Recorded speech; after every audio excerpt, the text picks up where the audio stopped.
Ladies and gentlemen, please, I'd like John Flack to I speak. assume you want me to remain seated because of the camera. No, please stand. Great. I feel a lot better waving my arms around. That's better. Well, thank you very much for organising it. I'm amazed how many people have turned out tonight. Thank you very much for that.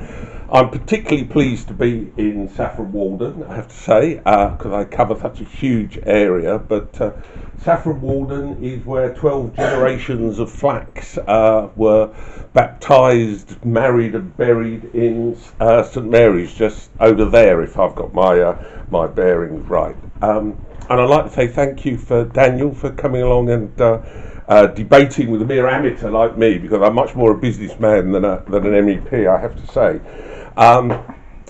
We hadn't met before, but already I have to say I like your principled approach, because I googled you, of course, to see, and you're a bit of a rebel, aren't you? A bit in your party, a bit like I'm a bit of a rebel in mine. I was particularly impressed that the man had the courage to stick to his principles and actually resign as Shadow Transport Secretary to follow his principles. I take my hat off to you for that. I'd have been sacked 5 minutes later.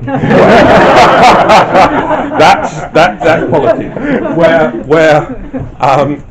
I've been someone who's been told off by everyone from David Cameron to Eric Pickles to, quote, stop banging on about Europe, because I've been a passionate Brexiteer for long before the phrase of Brexiteer was ever invented. I've been banging on about Europe and wanting to leave for well over 20 years now.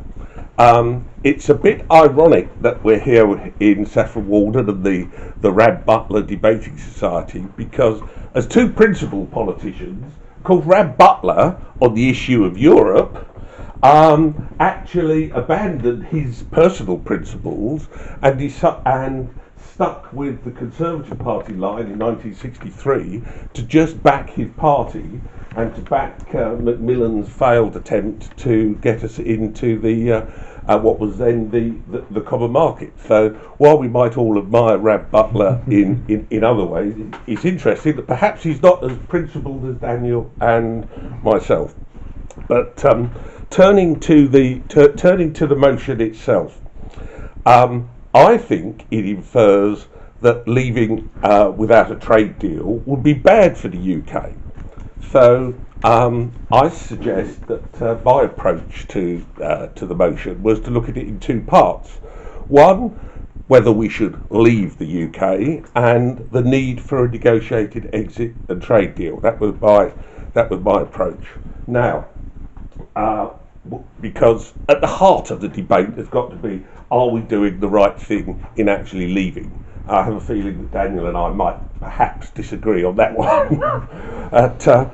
I'm quite comfortable being on the side of 17.4 million people who voted to leave. More people voted to leave the European Union than have ever voted for anything before in this country. More than anyone voted for any single political party, even more people than voted in Bake Off or Strictly. I mean, it's amazing. Here, out of the 5 million odd people that I represent in the east of England, along with 6 other colleagues, including a Labour MEP, the vast majority of people voted to leave. Out of the council areas that the election was counted in, 42 out of 47 council areas, including Uttlesford District Council here for Saffron Walden, voted to leave. Indeed, it was only Cambridge City, represented by Daniel, their council, and a handful of others across the region that actually voted to stay. So it's clear to me that the democratic will of the people is to leave the European Union. And that is the key part of the motion.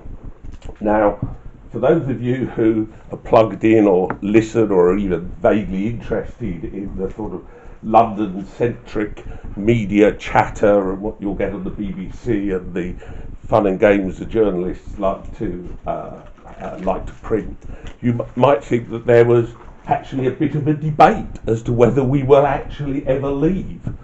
Well, ladies and gentlemen, let me absolutely assure you, we are leaving the European Union on March the 29th next year, absolutely without fail.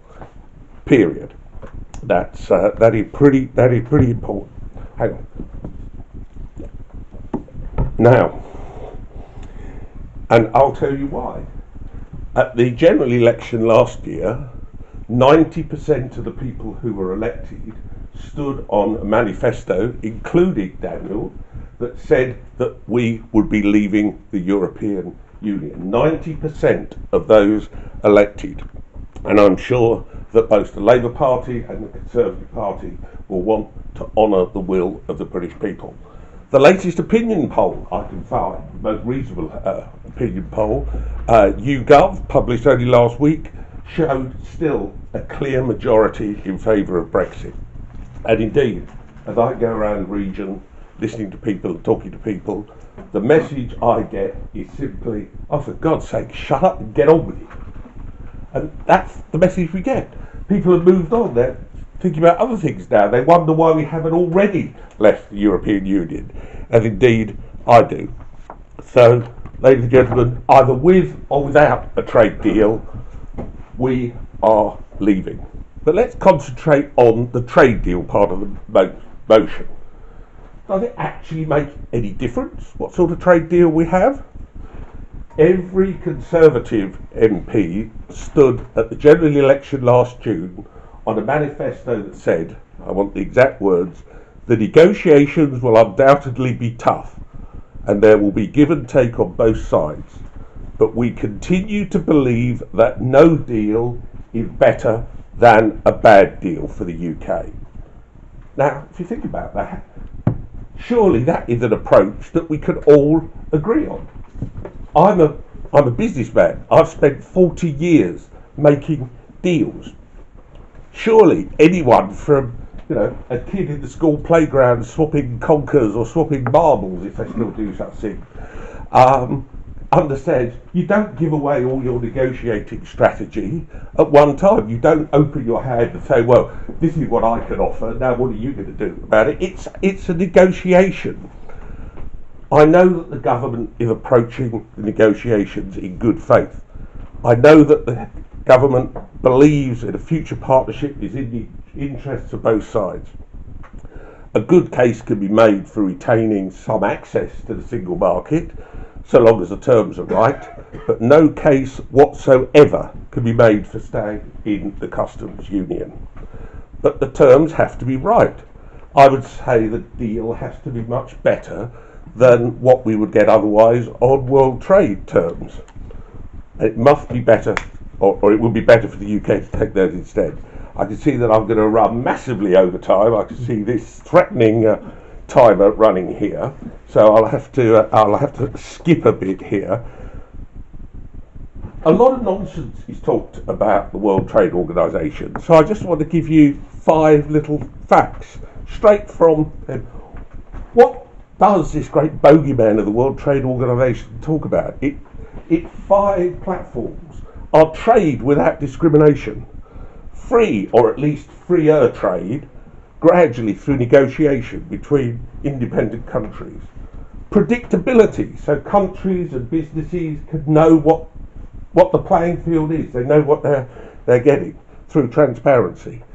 They want to promote fair competition, and they want to encourage development and economic reform. None of that sounds too scary to me, I have to say. Now, I've got some wonderful figures that I was going to bore you with there, but unfortunately I don't think we're going to I'll run desperately over time if I do that.